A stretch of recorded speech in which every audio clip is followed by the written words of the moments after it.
Today, we're diving into something truly profound and deeply moving, the final days of the Prophet Muhammad, peace and blessings be upon him. You know, through the Quran and his own words, there were these clear signs that his time on earth was drawing to a close. So, let's explore these signs together and see what we can learn from them. Right from the jump, the scripture lays out a powerful, universal truth. This verse is speaking directly to the prophet, making it crystal clear to everyone that death, well, it's an inescapable reality. It's not just for us, but for the messengers sent to us too. This really sets the stage for everything that's about to unfold. So our first section really digs into this exact idea, mortality as a divine decree. It's a concept the Quran is incredibly clear about right from the beginning. Now, even though he had this incredibly pure soul and a unique connection to God, the prophet was never ever presented as being immortal. The Quran constantly reminds us of his humanity. He was our guide, our leader, a messenger, but he was also a man who had experienced life and its end, just like every single prophet who came before him. And what's so interesting here is how directly the scripture talks to the community. This verse was, in a way, preparing them. It was a test of their faith, wasn't it? Was their belief in the man or in the timeless message he brought? It was teaching them to see mortality not as a tragic end, but as a divinely ordered transition, ensuring the message would live on long after the messenger was gone. And this brings us to a really central concept in Islam, this life as a divine trial. The Quran tells us we're tested with both good and evil, with moments of ease and moments of hardship.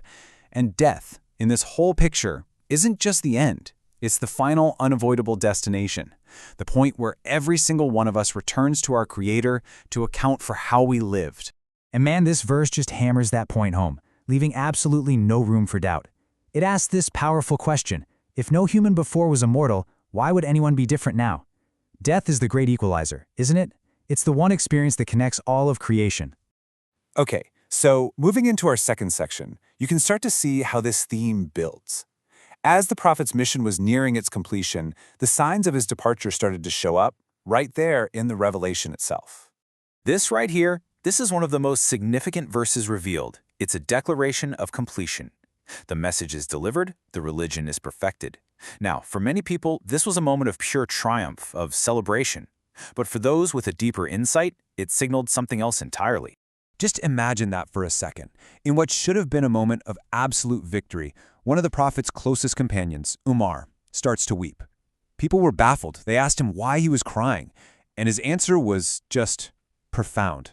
See, Umar got it. He understood that with the religion perfected, the prophet's main mission was done. It was fulfilled. There was nothing left to add. He could sense that this completion meant the departure of the one who brought the message was now just around the corner. It was the sign of an ending, not just a celebration. And this brings us to the prophet's own words. Because beyond the signs in the scripture, he started to speak more openly, hinting at his farewell and giving these final, urgent lessons. During the pilgrimage that would later be known as the farewell pilgrimage, he said this. Can you just feel the weight in those words? He's urging his followers to learn from him, to soak up everything they possibly can, because that opportunity was fading. It's such a clear lesson in the urgency of seeking knowledge and putting your faith into practice. The signs also became deeply, deeply personal. And there's this incredibly touching story with his beloved daughter, Fatimah. So during his final illness, he whispered a secret to Fatima, and she just broke down in tears. Then he leaned in and whispered something else, and her sorrow turned to joy, and she laughed. It was only later that she revealed what he told her. The first secret, the one that made her cry, was that the angel Gabriel had reviewed the Quran with him twice that year, a sign his death was very near. But the second secret, the one that turned her tears to laughter, was his assurance with these words.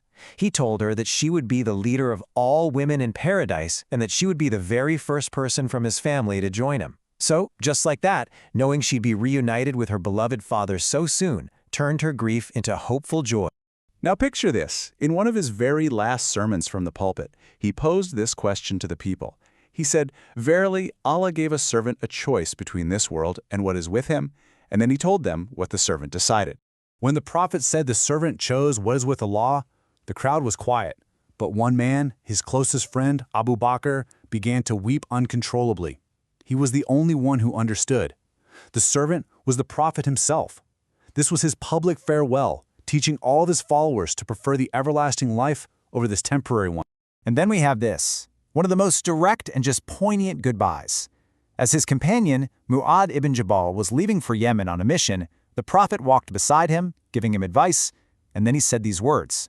It was an unmistakable farewell, and just as you'd expect, Mu'adh began to cry, knowing this was the last time he would ever see his teacher. So finally, let's look at how the Prophet himself spent his last days. With his mission complete, his entire focus shifted to one thing: preparing to meet his Lord. This short chapter of the Quran, called An-Nasr, or the Victory, was another major sign. It speaks of the completion of his worldly task. Victory was here, and people were embracing Islam in huge numbers. But the chapter doesn't end on that note. It actually tells him what to do next. The chapter goes on to tell him to glorify his Lord and ask for his forgiveness. And that's exactly what he did.